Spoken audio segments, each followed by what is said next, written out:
হাসিনা আপা এখন কোথায় যাবা? ভিডিওটা অনেক মজার হবে, সবাই সাথে থাকেন, দেখেন ভিডিওটা শেষ পর্যন্ত, বুঝছেন? অনেক মজার একটা ভিডিও, যদিও মজার মুডে নাই, তারপরে মজা দেওয়ার চেষ্টা করব। খুব মজার একটা ভিডিও হবে। কি বলছিলাম কয়দিন আগে, যে কুঠা আন্দোলন মানে চীন থেকে ফিরে আসলে এটা এটা মোড় ঘুরাই দিবে। সে কিন্তু রাতে আইছে বাংলাদেশে, এসেই কিন্তু আছে দেখেন পুলিশ কিন্তু অবস্থান নিছে। পুলিশ কি বলছে, রাস্তা অবরোধ করলে তারা কঠোর অবস্থান নেবে বলছে না? কি বলছিলাম, সত্য হয়েছে? হ্যাঁ। আর আপার তো কষ্টের শেষ নাই, আমাদের আপা, বুঝছেন? আমাদের যে হাসিনা আপা, আমাদের যে প্রধানমন্ত্রী, এত কষ্টের শেষ নাই। হুম। আর আমরা বোকা আছি। আজকে ছাত্রলীগ কথা বলতেছে, পুলিশ কথা বলতেছে, সবাই কথা বলতেছে, ঠিক আছে, এই কোঠা আন্দোলন নিয়ে। হ্যাঁ, এখন ঠান্ডা করে দিবে, কারণ সে তো চায়না সফর শেষ করে আসছে। আর সে রাগ আছে ভাই, চায়না সফর থেকে ফিরে আসছে না, প্রচুর রাগে আছে। হ্যাঁ, কেন রাগে আছে বলবো। এই জন্য একটু সাবধান, সবাই সাবধানতা অবলম্বন করবেন। দেখা গেলো গুলিও করতে পারে ছাত্রদের উপর, বুঝতে পারছেন? গুলি করলে তো পুরো মাঠ খালি।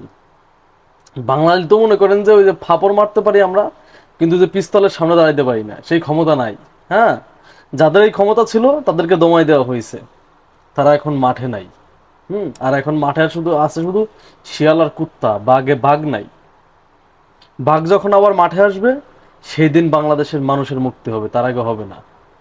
দেখেন, চায়না সফরে গিয়েছিল, আমরা বারবার করে বলছিলাম এই চায়না সফরে গিয়ে তার কি লাভ হবে জানি না, কারণ তার এই মুহূর্তে শোনেন 2014 সালের নির্বাচনের পরে পরের থেকে যে 10টা বছর 24 সাল পর্যন্ত তার কিন্তু এত খারাপ সময় কিন্তু শেখ হাসিনা ফেস করে নাই। 14 সালের নির্বাচনের পরে কিন্তু সে টেনশন ফ্রি ছিল।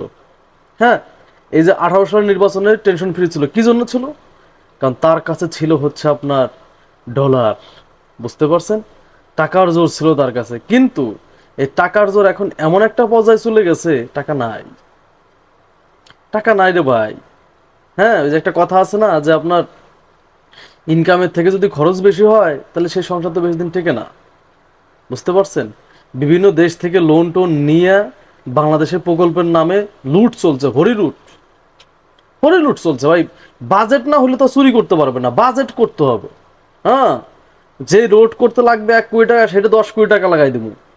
হ্যাঁ, আমাদের যে ফরিদপুর জেলাতে একটা পদ্মায় বিক্রি হবে 5 লাখ 6 লাখ, সমস্যা না, একটা বালিশ বিক্রি হবে 50,000, ঠিক না? যেখানে যা পারছে হরিলুট করছে। হ্যাঁ, কিন্তু এরা ভুলে গেছিল জাল্লার তো মায়ের, এক মায়ের বলে একটা শব্দ আছে, জাল্লার মায়ের বড় মায়ের, এটা কথা আছে না? হ্যাঁ, জাল্লার মায়ের তো এখন শুরু হয়েছে, জনগণের অভিশাপ লেগে গেছে, বুঝতে পারছেন? প্রতিটা জনগণের অভিশাপ। হ্যাঁ, আমাদের আমাদের যে সার্বভৌম একটা স্বাধীন দেশ, যে পতাকার জন্য আমরা যুদ্ধ করলাম, সেই পতাকা, সেই সার্বভৌম, সেই ভূখণ্ড আর একজনকে দিয়ে দিচ্ছে, দান করে দিচ্ছে তার অবৈধ ক্ষমতার জন্য। হ্যাঁ, এটা লজ্জা রে। হ্যাঁ, এখন সে অবৈধ ক্ষমতায় কাল হয়ে দাঁড়াইছে। আপনারা বুঝতেছেন না, কোনো কিছুই বুঝবেন না।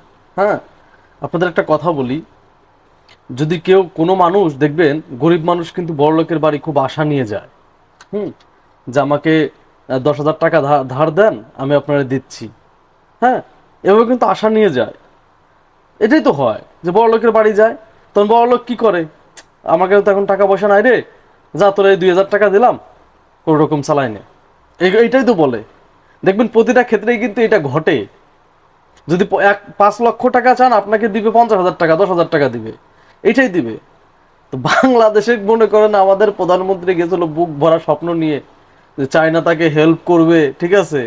চায়না দিছে ভাই।